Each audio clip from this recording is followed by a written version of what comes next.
let's move on and let's talk about Miss Rihanna. So we went from Madonna to Rihanna.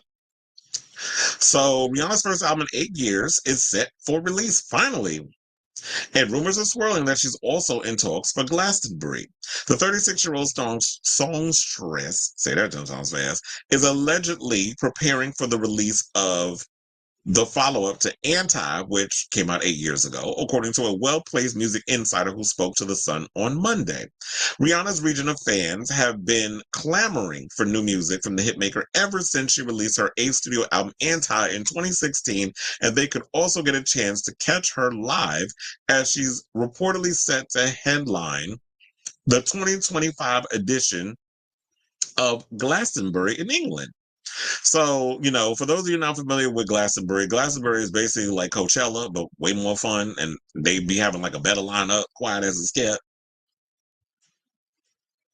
So they said since released that album, which scored some of the best reviews of her career, Rihanna has largely focused on running and promoting her successful cosmetics and lingerie companies, as well as devoting time to her romance with the rapper A$AP Rocky and her two children that she has with him, by the way.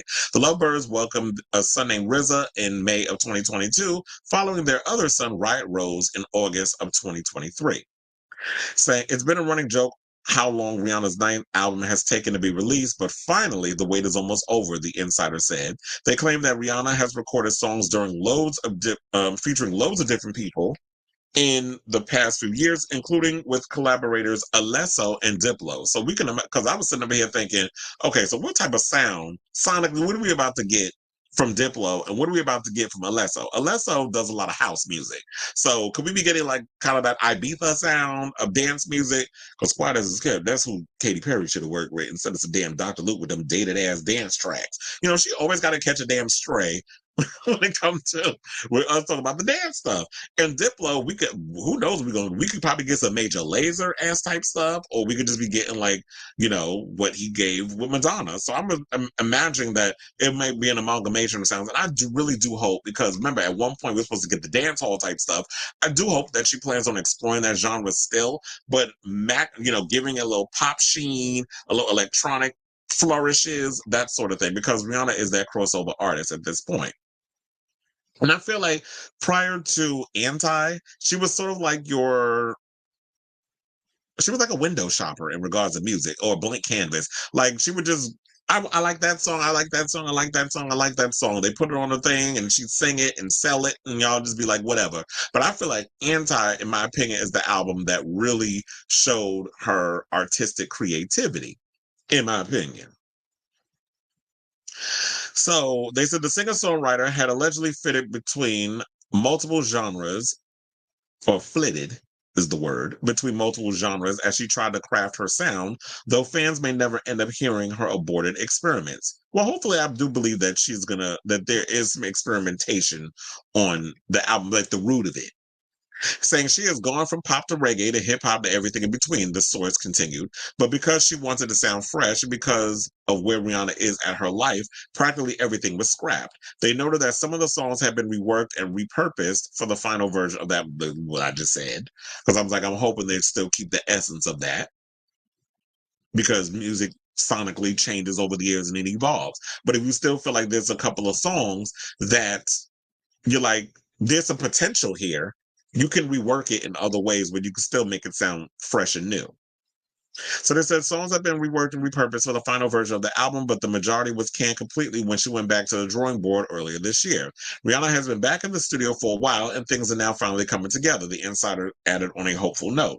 They noted that Rihanna tends to release her albums towards the end of the year, though it could easily be pushed back into early 2025 due to the slow manufacturing speed for vinyl records, which has increased in popularity significantly in recent years, even as CD purchases have declined. And I think it's probably because vinyl, people want to collect it versus CDs. Y'all ain't making CD players no more. So how the hell are we going to listen to a damn CD? But vinyl, there's still record players, they're vintage. And people like to keep records for the sake of just collect. So that's why it's become a big thing. I mean, I grew up on vinyl, so seeing that the younger generation, particularly Gen Z, is supporting vinyl and discovering it and liking it, brings a little smile to my face. So they also said, however, the potentially delayed release date could still work well to set up a world tour that Rihanna is allegedly concocting. In addition, the source claimed that Rihanna is set to headline the influential Glastonbury Festival. Now, either way, 2025 is to be her year with a giant tour in the works with Live Nation, and yes, Glastonbury is back on the table.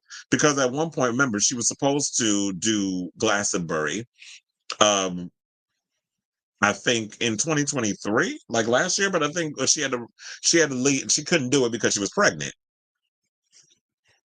Now, Elton John, Guns N' Roses, and Arctic Monkeys later covered the top three spots at that year's festival. Rihanna's return to music will follow her partner A$AP Rocky's fourth album, Don't Be Dumb, which will be released on August 30th of this year.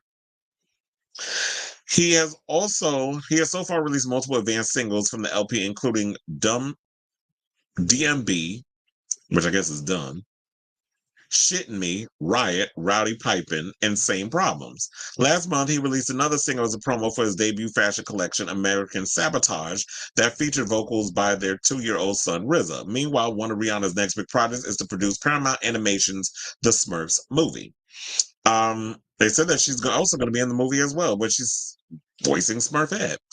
Well, no shade, but hopefully your acting is better than Beyonce in regards to the voiceover department. They said, although it might not tide well over fans' anxiety waiting for her album, she's reportedly writing and recording several new songs for the film's soundtrack. In addition to Rihanna's Smurfs movie will also star Parks and Rec's Nick Offerman, Natasha Lyonne, J.P. Carliak, Dan Levy, Amy Sedaris, Nick Kroll, James Corden, Octavia Spencer, Ted Lasso star Hannah Waddingham, Sandra Oh, Alex Winter, Billy Lord, Sholo Maridueña, Kurt Russell, and John Goodman. Damn, everybody's in that damn movie. But all I have to say on this is it's about goddamn time Riri. Like, we've been waiting too damn long for this album. It's like, I'm really looking forward to seeing like what you're gonna plan on giving us sonically with this record. I'm really excited for it. I definitely want to see what you're gonna bring. I mean, I would have been like, do people still care about Rihanna in 2025? I do believe that she is up there with, in the words of Whitney Williams, she is a legend, she is an icon, she is the moment. So, and look, shout out to Charlie XCX, because remember when they was trying to ask her Rihanna versus whoever, she kept going with Rihanna until she got to Sky Ferreira. Then she had to pick Sky.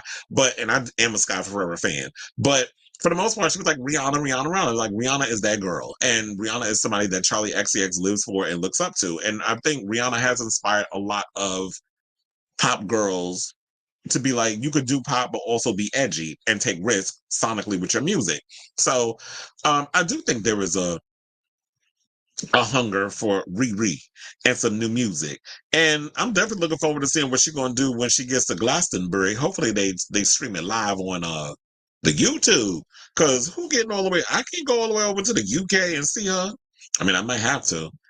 Who knows? But I thought this to say, what do y'all think of this story? I really hope that this is true. This is coming from the Sun. So I'm a little like, I don't know. But at the same time, the Sun has been right in a lot of situations in regards to stuff because they've spilled some tea, especially when we heard some stuff about Kylie Minogue and it turned out to be true. So in regards to like her music and all this other stuff. So I do think that Rihanna is finally giving us a record. I do believe she's been hard at work in the studio. Yes, she's been working on the fashion stuff, but she's got a team that can help put all that together. And I'm not saying that she don't partake in the ideas and stuff, because I do believe that she's very hands-on with her fashion empire and her cosmetics empire. But I also believe that while she's been working on that she's also been in the studio taking time to put music out. And at this point in her career, she don't need to be running all the studios. She can have that in her house. She can bring producers and writers, a team of writers to her and work on that. It's so easy now to record music. You don't need to be, oh, I have to be in New York and record at Electric Lady Studios, or I need to be in LA at this studio to record an album. You could do that shit and sing into some thing and send it via a file and send it to the people. Kylie Minogue was doing that with the disco era during the pandemic. Because I remember one person called it the pandemic and not the pandemic. So that's why I'll be running with that. But anyway, so if y'all are excited or not excited, whatever y'all thoughts are, let me know in the comments down below.